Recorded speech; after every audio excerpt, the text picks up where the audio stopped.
5 തലമുറകളായി നിങ്ങൾക്കൊപ്പം PRS hospital.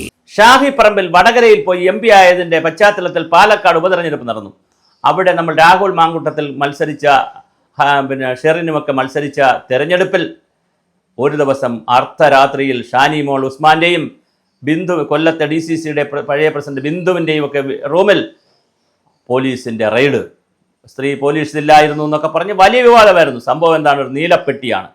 Palakkad തെരഞ്ഞെടുപ്പിൽ കുഴൽപ്പണം വന്നു എന്നുള്ള നീലപ്പെട്ടി വിവാദം വലിയ തർക്കമായി. പക്ഷേ അവസാനം നീലപ്പെട്ടി അവിടുത്തെ PK കൃഷ്ണദാസ് അന്വേഷിക്കണമെന്ന് പറഞ്ഞു. പാർട്ടിക്ക് അങ്ങനെ നിലപാടില്ല എന്ന് പറഞ്ഞു. വലിയ തർക്കമായി. അവസാനം അത് നനഞ്ഞ പടക്കം പോലെ നീലപ്പെട്ടി പോയി. ഇവിടെ ഇപ്പോൾ വീണ്ടും പെട്ടി ഇറങ്ങിയിരിക്കുകയാണ്. നിലമ്പൂരിലും പെട്ടി ഇറങ്ങി. പട്ടി ഇറങ്ങി എന്നൊക്കെ നമ്മൾ കേട്ടിട്ടുണ്ട്, പന്നി ഇറങ്ങി. പക്ഷെ പെട്ടി ഇറങ്ങിയിരിക്കുകയാണ്. നിലമ്പൂർ കളക്ടറുടെ നേതൃത്വത്തിൽ നിലമ്പൂരിലെ ഷാഫി പറമ്പിലിൻ്റെയും അതുപോലെ തന്നെ രാഹുൽ മാങ്കൂട്ടത്തിൻ്റെയും വാഹനങ്ങൾ പരിശോധിച്ചിരിക്കുകയാണ്. പെട്ടി ഇറങ്ങിയിട്ടുണ്ടോ, പണം ഇറങ്ങിയിട്ടുണ്ടോ എന്ന്. തെരഞ്ഞെടുപ്പുകളിൽ പണം ഇറക്കുക എന്ന് പറയുന്നത് വലിയ ഒരു തമാശയാണ്, നല്ല രസകരമായ കാര്യമാണ്. വോട്ടർമാർക്ക് തലേ ദിവസം കൊണ്ട് പൈസ കൊടുക്കുക, നേരിട്ട് കൊണ്ടു കൊടുക്കാൻ കഴിഞ്ഞില്ലെങ്കിൽ ഏജന്റുമാർ വഴി കൊടുക്കുക. എനിക്കറിയാവുന്നൊരു നാട്ടിൽ ഒരു പഞ്ചായത്ത് തെരഞ്ഞെടുപ്പ് മുതൽ പാർലമെന്റ് തെരഞ്ഞെടുപ്പ് വരെയുള്ള ഓരോ തെരഞ്ഞെടുപ്പിലും ഒരു ഉമ്മയുണ്ടായിരുന്നു. ആ ഉമ്മ വഴിയാണ് ആളുകൾക്ക് പൈസ കൊണ്ട് കൊടുക്കുന്നത്. കാര്യം അല്ലാതെ നാട്ടുകാരെ കൊണ്ട് പൈസ കൊടുക്കാൻ ആദ്യമൊക്കെ രാത്രി കാലങ്ങളിൽ നേരിട്ട് പോയി പൈസ കൊടുക്കും. കാര്യം തലേ ദിവസം കൊടുത്തില്ലെങ്കിൽ ഇവർ മറന്നുപോകും, അല്ലെങ്കിൽ ഇവർ വോട്ട് ചെയ്യത്തില്ല. തലേക്കും തലേ ദിവസം കൊടുത്ത് 2 ദിവസം മുമ്പേ കൊടുത്താൽ മറ്റേ പാർട്ടിക്കാർ എതിർ പാർട്ടിക്കാരെ കൊണ്ട് തലേ ദിവസം കൊടുത്താൽ അവർക്കേ വോട്ട് കൊടുക്കത്തുള്ളൂ. അപ്പോൾ അതുകൊണ്ട് അങ്ങനെ പറ്റത്തില്ല. അപ്പോൾ ഏറ്റവും വോട്ടെടുപ്പിന് ഏതാനും മണിക്കൂറുകൾക്ക് മുമ്പെയാണ് പൈസ കൊടുക്കുക. അപ്പോൾ രാത്രി 12 മണിക്ക്, തലേ ദിവസം രാത്രി ഒരു 12 മണിയൊക്കെ ആവാറാകുമ്പോഴാണ് പല സ്ഥലങ്ങളിലും ചെന്ന്, ആളുകൾ കൂട്ടമായി താമസിക്കുന്ന സ്ഥലങ്ങളിലൊക്കെ ചെന്ന് പണം കൊടുത്തിട്ട് പോകുന്നത്. പ്രത്യേകിച്ച് പാവപ്പെട്ടവരെയാണ് കൂടുതൽ അറ്റാക്ക് ചെയ്ത് ഇങ്ങനെ പണം കൊടുക്കുന്നത്. അവരെ ആകുമ്പോൾ പറ്റിക്കാമെന്നൊക്കെ പറഞ്ഞ് അവർക്കാണ് പണം കൊടുക്കുന്നത്. അവരിങ്ങനെ വോട്ടൊന്നും തിരിച്ച് ചെയ്യുമെന്നൊന്നും ഒരു ഉറപ്പില്ല. എങ്കിൽ പിന്നെ പണം കൊടുത്ത പാർട്ടി ജയിക്കണമല്ലോ. എന്തായാലും കൊടുക്കുന്ന രീതിയുണ്ട്.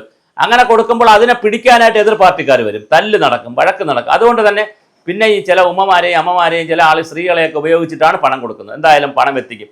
പണം വാങ്ങുന്നവർ വോട്ട് ചെയ്തോളണമെന്നൊരു നിർബന്ധമില്ല. എന്തായാലും പണം ഇറങ്ങും.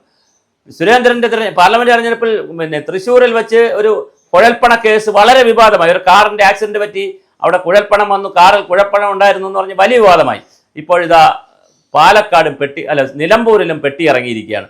കളക്ടർ പറയുന്നത് സ്വാഭാവികമായ ഒരു അന്വേഷണമാണ്, ഒരു പരിശോധനയാണ്, മറ്റൊന്നുമില്ല എന്നാണ് കളക്ടർ പറയുന്നത്. അത് സ്വാഭാവികമായിട്ട് നടന്നതാണ്. എല്ലാ നേതാക്കളുടെ പെട്ടിയും കിടക്കയും അതുപോലെ തന്നെ കാറും വണ്ടിയും എല്ലാം പരിശോധിക്കും, റൂമൊക്കെ പരിശോധിക്കുമെന്നാണ് കളക്ടർ പറയുന്നത്. എന്തായാലും ഇലക്ഷൻ നിരീക്ഷകൻ എന്നുള്ള പ്രത്യേക അധികാരം ഉപയോഗിച്ചുകൊണ്ട് കളക്ടറുടെ നേതൃത്വത്തിൽ, കളക്ടറുടെ നിർദ്ദേശപ്രകാരം അവിടെ അന്വേഷണം ആരംഭിച്ചിട്ടുണ്ട്. ഇനിയിപ്പോൾ അടുത്ത് നിലമ്പൂരിലെ പെട്ടി എന്താണ് സംഭവിക്കുക? 2 ദിവസം കൂടെ നിലമ്പൂരിൽ പെട്ടി കാണും. പക്ഷെ യഥാർത്ഥ പെട്ടി പൊട്ടിക്കുമ്പോൾ ആരാണ് ആ പെട്ടി തുറക്കുമ്പോൾ ആരാണ് പൊട്ടുന്നതെന്ന് അറിയാൻ ഇനി കുറച്ച് ദിവസം കൂടി കാത്തിരിക്കേണ്ടതുണ്ട്. 19-ാം തീയതി ബാലറ്റ് പേപ്പറുകൾ, ഓരോ ആളുകളായി ബാലറ്റ് പേപ്പറുകൾ മെഷീനിൽ അടിക്കുമ്പോൾ ആരുടെ പെട്ടിയിലാണ് വോട്ട് വരുന്നതെന്ന് അറിയേണ്ടതുണ്ട്. 23-ന് തെരഞ്ഞെടുപ്പ് ഫലം വരുമ്പോൾ ആരുടെ പെട്ടിയാണ് പൊട്ടുന്നത് നമുക്കറിയാം. അതുവരെ പാലക്കാടിലെ നനഞ്ഞ പടക്കം പോലെ നിലമ്പൂരിലും പെട്ടി പൊട്ടട്ടെ, പെട്ടി വിവാദം നടക്കട്ടെ. മഴയായതുകൊണ്ട് പെട്ടിക്ക് ചൂട് കാണില്ല. തണുത്ത പെട്ടി നിലമ്പൂരിലും ഓടി നടക്കട്ടെ.